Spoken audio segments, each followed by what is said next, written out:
મેંદરડાની મધુવંતી નદી પાસે આવેલા અંતિમ ધામ સંરક્ષણ દિવાલ 28 લાખના ખર્ચે નવીનીકરણ પામશે। ચોમાસા દરમિયાન અતિ ભારે વરસાદના કારણે દિવાલ તૂટીને પાણીમાં તણાઈ ગઈ હતી। મેંદરડા ખાતે મધુવંતી નદીના કિનારે સ્થિત હિન્દુ સ્મશાન ભૂમિ પાસેની જૂની સંરક્ષણ દિવાલ ચોમાસા દરમિયાન અતિ ભારે વરસાદ થવાના કારણે મધુવંતી નદીમાં ઘોડાપૂર આવ્યું હતું, જેના લીધે સંરક્ષણ દિવાલ સાવ તૂટી પડી ગઈ હતી। અને ત્યારે હિન્દુ સ્મશાન ભૂમિ સમિતિ દ્વારા જિલ્લા પંચાયતના પ્રમુખ હરેશભાઈ ઠુમ્મરને લેખિત રજૂઆત કરવામાં આવી હતી। રજૂઆતની ગંભીર નોંધ લઈ જિલ્લા પંચાયતના સિંચાઈ વિભાગના અધિકારીને તાત્કાલિક જાણ કરી સર્વે કરવામાં આવ્યો હતો। સર્વે બાદ સરકારમાં ખાસ રજૂઆત કરી 28 લાખ મેંદરડા સ્મશાનમાં સંરક્ષણ દિવાલ મંજૂર થઈ હતી। ત્યારે આજે હિન્દુ સ્મશાન સમિતિ અને ગ્રામ પંચાયત સરપંચ જેડી ખાવડુ તેમજ તમામ સભ્યો દ્વારા હરેશભાઈ ઠુમ્મરનું સન્માન કરી આભાર વ્યક્ત કર્યો હતો। આ કાર્યક્રમમાં મેંદરડા ભાજપ પરિવાર તેમજ વંદે માતરમ સેવા સમિતિના પ્રમુખ અશ્વિનભાઈ મહેતા, વિજયભાઈ પાનસુરિયા, ગ્રામજનો, આગેવાનો, બોડી સંખ્યામાં લોકો ઉપસ્થિત રહ્યા હતા। જે કે સિંગુદત્તી સાથે કમલેશ મહેતા, મેંદરડા।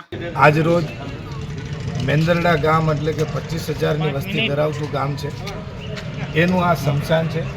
આ સ્મશાનની કમિટી થોડોક સમય પહેલાં મને મળેલી।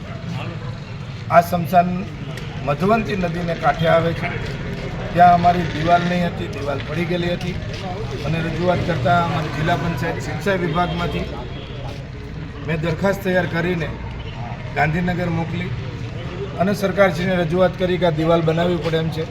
સરકારશ્રીએ રૂપિયા 28 લાખને ખર્ચે આ દિવાલ બનાવવા માટેની મંજૂરી આપેલી છે। ત્યારબાદ એક મારા નાણાં પંચની મારી પર્સનલ ગ્રાન્ટમાંથી મેં રૂપિયા 5 લાખ સરપંચ રૂમ બનાવવા માટે આપેલા હતા। મેંદરડા નગરના સરપંચ અને એમની આખી પંચાયતની બોડી, આ સ્મશાનની કમિટી અને ગામજનો, જિલ્લા ભાજપના મહામંત્રી હિરેનભાઈ, સરપંચ જેડી ખાવડુ અને સૌ આગેવાનો વિજયભાઈ પાનસુરિયા બધા મળીને આજે મારું સન્માન રાખવામાં આવ્યું। આ જે કામગીરી કરવામાં આવી છે એ બદલ મારું ભવ્ય સન્માન કર્યું। આ સન્માન કરીને મારો જુસ્સો વધાર્યો છે। હજી પણ આ પ્રકારના સેવાકીય કાર્યો હશે એમાં અમે હર હંમેશ કરતા રહીશું।